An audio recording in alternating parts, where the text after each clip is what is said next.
I pushed the wrong button on the last video, and instead of doing it over again, I just decided to do another video. Sorry about that, guys. Okay, so in the last video, we were looking at calculations, and we said that we were going to take, we looked at the example of shortening the lever on one side or the other. Well, this is our formula that we're using, and these are the weights and distances that we're using. So let's say that we want to set this lever system up as a lever system in static equilibrium.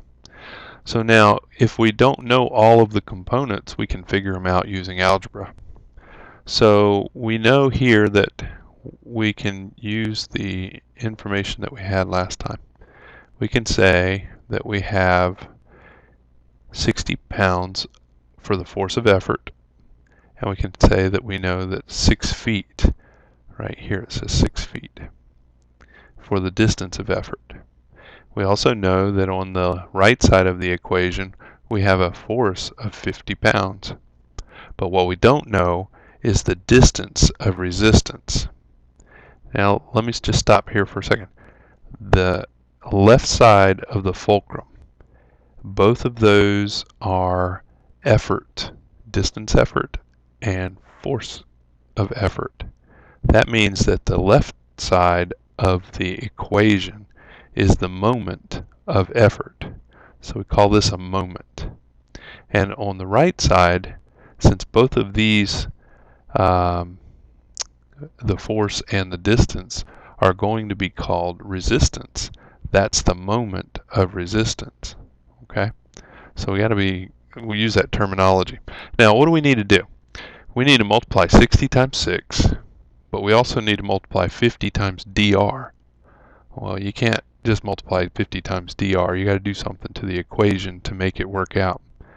So you got to get dr on one side of the equation by itself. And in order to do that, you're going to have to move the 50 pounds to the other side. So we got to do some division. So we're dividing the number that is next to the variable dr, and we're going to put that on both sides of the equation. Whatever you do to one side of the equation, you have to do to the other side of the equation exactly the same.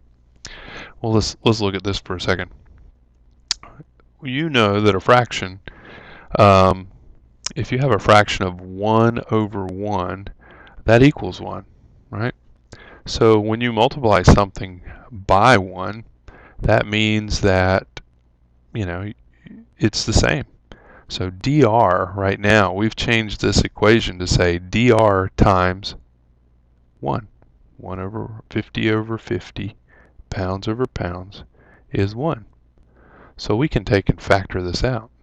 We can scratch through 50 pounds.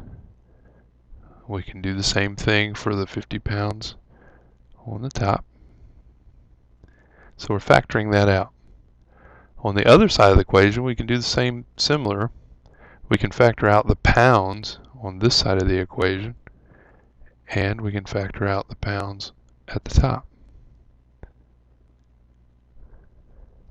So since you can factor those out, look what's left. 6 feet. I mean, there are numbers here. 60 times 6 divided by 5, or 50. So we need to be able to use a calculator and figure that out. But the only unit that is left is feet. And the reason it's left is because the only unit that we need is the distance. See, we get rid of all the pounds. That's why it's so important to show all of your units when you're doing it. I know when you're using a calculator, you want to just plug in the number and throw a number down there. But if you will take your time and figure out exactly what the calculation is and what the units are, it'll help you verify that you got the right answer. So if you take a calculator and you calculate 60 times 6 and then you divide it by 50, you get 7.2 feet equals the distance of resistance. So that's how you calculate a class 1 lever, and you can figure out all of